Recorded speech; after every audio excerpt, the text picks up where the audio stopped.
All right, brother. Well, Brendan Allen, obviously a big win for you on incredibly short notice earlier this month, man. Stepping in on 3 days. I got to ask you, in retrospect, how was the entire experience? It was kind of a new one for you, right? To step in on basically no notice.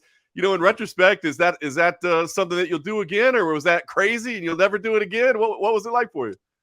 Oh man, so it was definitely a whirlwind of emotions. They were different, never had that before. I've always wanted to test the waters at 205 to just see if like the things that I feel on fight night or everything like that was nerves, or if it was the weight cut or things like that. So, but overall, the experience was actually pretty cool, man. It was, we got the call on Tuesday at like 1:30.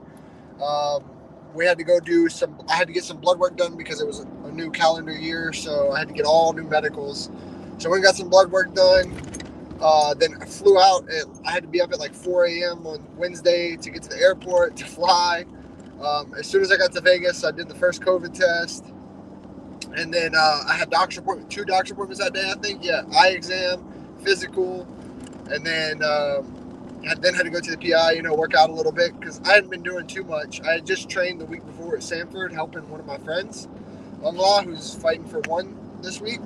So I was there helping him and some other guys, and that was really the first real like training I had since I fought before that in December. And got back.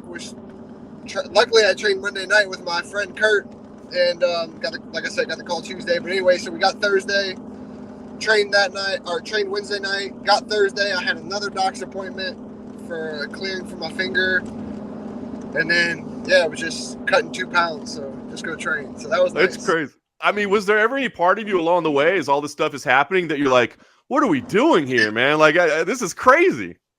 Yeah, it was, man.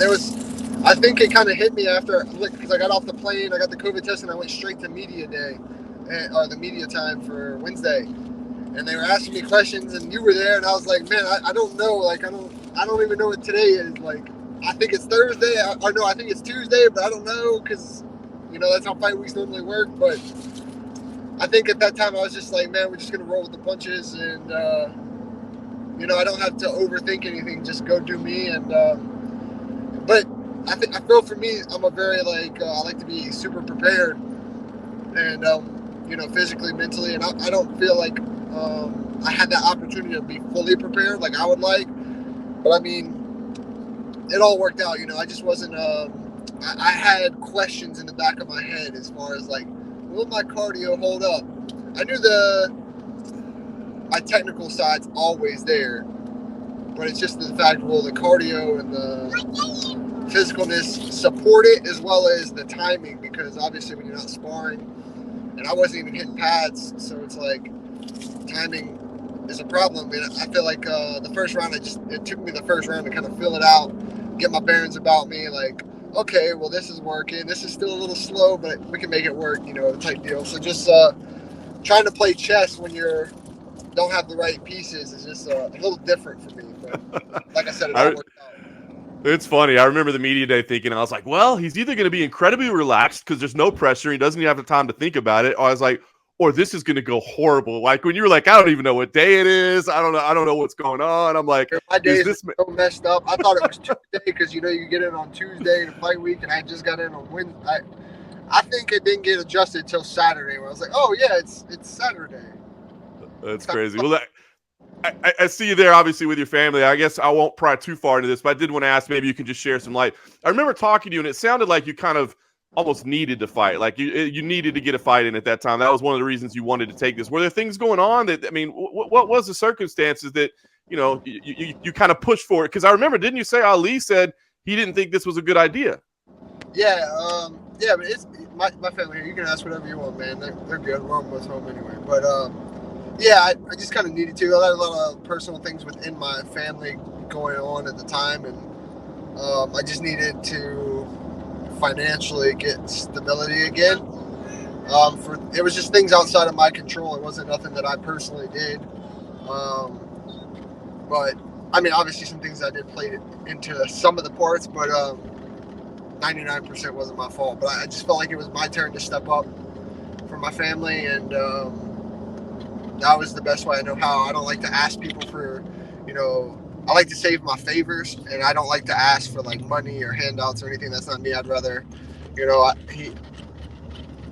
I got offered from people to like help me financially, and I was like, no, I'd rather just do it. I'm plenty able enough to go and fight, win or lose. You know, it's on me. It's not on anyone else. So it was definitely a gamble, but it was a gamble that paid off, and it felt nice to be on the good end of a gamble for once. So that's one of the first times in my life a big gamble has paid off.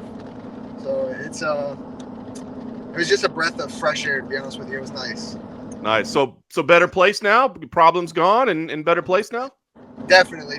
Everything's feels nice. It feels like, you know, me and my wife and just my family's got kind of a clean slate. So I couldn't be in a better mental spot right now.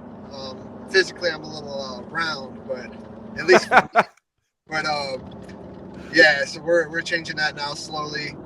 But yeah, I'm in a very good mental spot right now. I think I wasn't in a good mental spot in December. Things just happened with outside of my control, and you know, I guess it's part of life. You know, life doesn't stop just because you have a fight. So it just continues, and I guess the only thing we can do is just roll with it. You know, so that's what I'm doing, is just rolling with it. And the fight couldn't have come at a better time. It was a good opportunity. Ali didn't really want me to take it, but after I explained to him some things, he was like, I'll see what I can do. He's like, but we're not going to make a habit out of this. So I was like, sure. I don't want to make a habit out of it either, but it was good. It helped. It was a win-win, I feel, for everyone. The UFC, for me.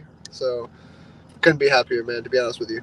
That's awesome, man. Glad to hear it. Well, let's talk about what's happening moving forward. I guess first, like, light heavyweight, one and done, right? I know you said you wanted to test the waters a little bit, but not necessarily the future right now. No, Jamal's next. No, I'm kidding. That's my boy. No, man. Yeah. For right now, I'm good at 205. I still got some loose ends to tie up at 85. And then eventually I'll go up. But I'll do it the right way. I'll put on the right muscle, the right, to make the cut. I have the stature. It's just putting on the muscle and things like that. But, if I do that, I'm not going to 85 no more, because I don't. 85 is not an easy cut for me. That's one of the main reasons I've never taken a short notice fight before, just because, as I said, I like to be prepared, but the weight cut's kind of a pain in the butt for me. So, yeah, for me, it's back to 85 and get back to work there and just keep climbing that hill and just till I can't make the weight anymore. I love it. I saw you were on social media. You were kind of reliving the walk at UFC 261, with the fans and all that. So is that the goal now? Are you hoping to get on like a pay-per-view card or one of these cards that's back in front of live audiences now, rather than fight at the Apex again? Man, I tell you what, that's what I'd really like, because I've come to the conclusion that I'm never going to get a bonus. I don't care what I do. I can walk out there and slap somebody and knock them out, and I won't get a bonus. So for me, it's just like I'd rather just be on big cards, get noticed through that way. Because I don't feel I'm a born fighter. I've never hugged anyone for 3 rounds. If we go 3 rounds, at least there's some blood somewhere. So or some swelling. There's something, So and I come to finish. Either I dominate you or I finish or get finished. It's that simple for me.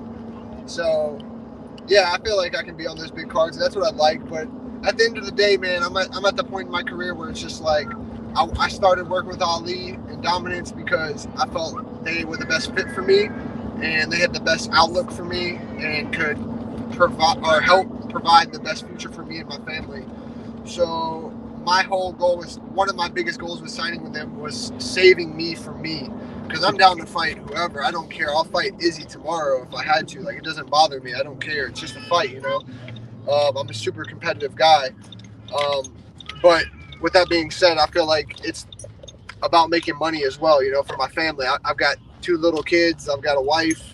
And eventually we want more children. So it's about providing for them. And I feel like Ali's been in the game so long, and he's the best guy to be able to help me navigate that. And so I'm just listening to him, and whoever he says fight, whenever he says fight, whoever he says fight, I like to kind of pick win, about time-wise. But whoever he says fight, that's what we're going to do. And that's kind of who I'm going with. He always asks me who I have in mind, and so we go over that. But at the end of the day, it's whatever he decides, to be honest. But we definitely go back and forth, and he keeps me in the loop, which is great, because I'm a very intuitive person when it comes to like my career and what's going on. So when he asks you that question of who you want next, is the answer you keep giving him Darren Till?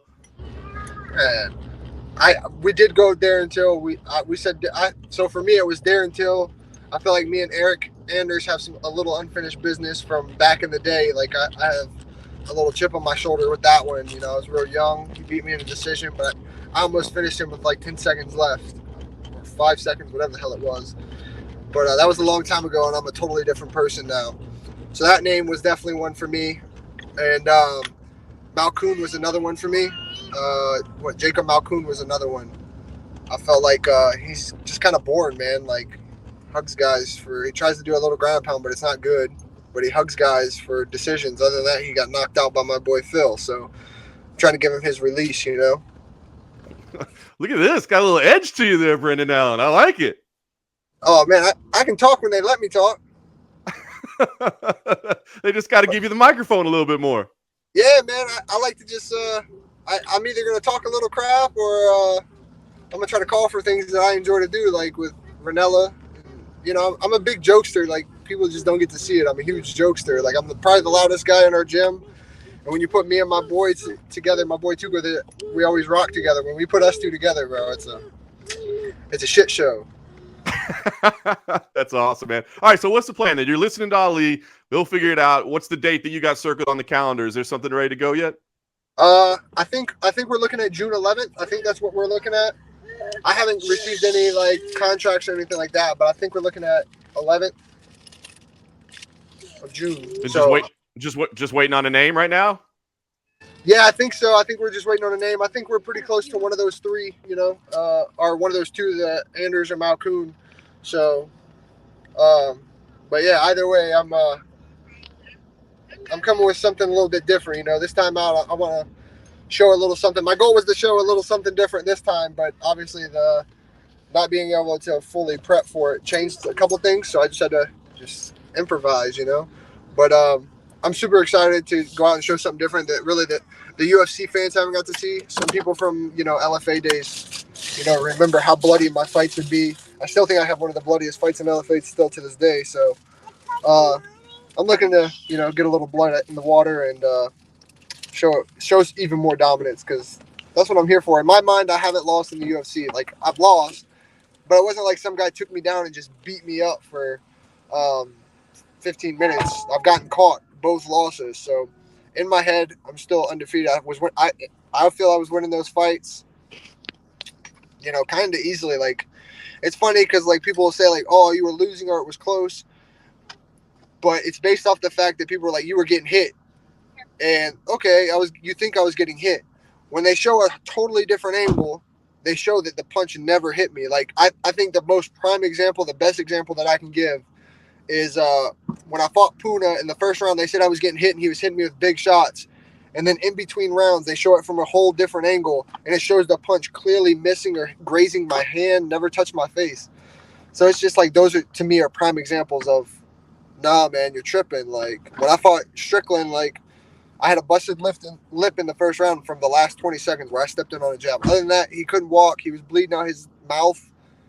Like, I had one rash from parrying his cross. Like, and then I just made a stupid change in my plan and started rushing instead of making him come to me. But, you know, just not being fully prepared gets you, I guess. I don't know. But, you know, little things like that. It's just, I don't feel I've lost in the UFC. So that's still that chip on my shoulder. And, you know, people tend to overlook me after I lose, no matter how I lose, which is good, because I'm just going to keep climbing to the top slowly but surely. It happened in LFA. It'll happen again here. I'm still young. I feel like I'm really talented.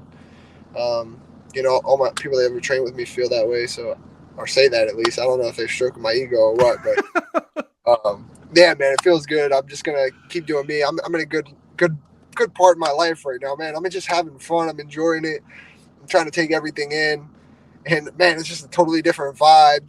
And that's where I'm at. I'm not gonna conform to anyone. I'm gonna be me. I'm gonna have fun, and I'm gonna do what I need to do. You know. Fantastic, brother. Well, I appreciate the update. I see you're home, so I'll let you get to your family. Looks like we'll see you in June. We'll find out the name, and maybe you'll finally collect that bonus. Who knows? Maybe you'll finally collect that bonus. I hope so, but I doubt it, bro.